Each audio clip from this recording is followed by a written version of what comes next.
ദിനം ഒരു ഹദീസ്. ബിസ്മില്ലാഹിർ റഹ്മാനിർ റഹീം.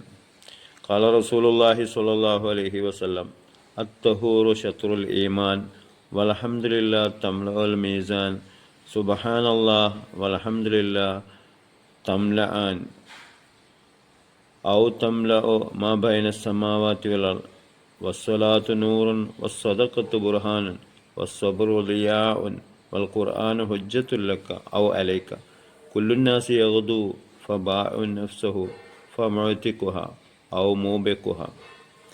നബി തിരുമേനി സല്ലല്ലാഹു അലൈഹി വസല്ലമ തങ്ങൾ പറഞ്ഞു, ശുദ്ധി വിശ്വാസത്തിൻ്റെ പകുതിയാണ്. വൽഹംദുലില്ലാ എന്നത് ത്രാസിനെ നിറഞ്ഞു നിൽക്കും. സുബ്ഹാനല്ലാഹ് വൽഹംദുലില്ലാഹ്, അള്ളാഹുവിൻ പരിശുദ്ധൻ, അള്ളാഹുവിന് സ്തുതി എന്നത് ആകാശഭൂമികൾക്കിടയിൽ നിറഞ്ഞു നിൽക്കും. നിസ്കാരം പ്രകാശമാണ്, ദാനം തെളിവാകുന്നു, ക്ഷമ വെളിച്ചവും. ഖുർആൻ നിനക്ക് അനുകൂലമോ പ്രതികൂലമോ ആയ ലക്ഷ്യമാണ്. ഓരോരുത്തരും രാവിലെ പുറത്തു പോകുന്നു, എന്നിട്ട് തന്നെത്താൻ വിൽക്കുന്നു, എന്നിട്ട് അവൻ്റെ ദേഹത്തെ മോചിപ്പിക്കുകയോ അതിനെ നശിപ്പിക്കുകയോ ചെയ്യുന്നു. അള്ളാഹു നമുക്ക് ഖൈർ പ്രദാനം ചെയ്യട്ടെ.